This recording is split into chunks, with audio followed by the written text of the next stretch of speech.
В республике зацвел борщевик. Едкий запах растения, которое с каждым годом захватывает все новые площади. Настоящая беда не только для аллергиков. Самые могучие заросли ядовитого монстра сегодня в Сысольском районе. Бороться с дикими плантациями агрессора крайне сложно. Растение невероятно живучее и плодовито. Пора ли объявлять режим бедствия? Этим вопросом задался Евгений Ракин.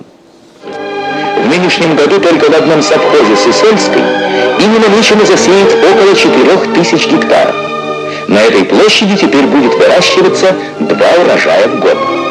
Борщевик Сосновского, или как его еще называют «цветок Геракла», попал к нам из Закавказья в послевоенные годы. Поначалу он ценился в качестве кормовой культуры и массово внедрялся в сельском хозяйстве. За неприхотливость и богатство биомассы протеином и полезными микроэлементами его охотно использовали в силосовании. Но ликование аграриев длилось недолго. Спустя 10-15 лет проявились другие свойства борщевика – невероятно стремительное размножение и агрессивность. К моменту распада СССР ядовитый гигант уже стал настоящим бичом полей и садов, а когда многие хозяйства прекратили существование, сельхозугодья и вовсе остались без присмотра. Раньше деревня очень красивая была, все луга были покошены, приятно было ходить, а сейчас детей уж гулять не пустишь на природу, кругом борщевик. Деревни не видно из-за борщевика, когда подъезжаешь. Люди страдают, болеют аллергией из-за него. Я в том числе каждый год на больничный выхожу.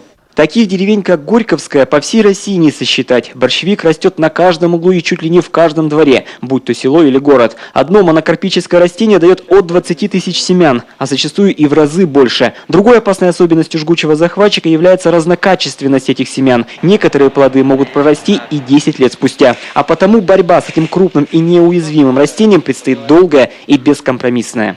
Фактически уже борьбу надо устраивать какой-то государственной программой, иначе уже сегодня с этим делом не справиться, потому что сам борщевик, он уже сегодня, как говорится, залез во все эти неудобья, вдоль ручьев и прочее, где сегодня, как говорится, методами теми распространенными борьбы, а сегодня самый распространенный метод борьбы у нас это скашивание борщевика, вот.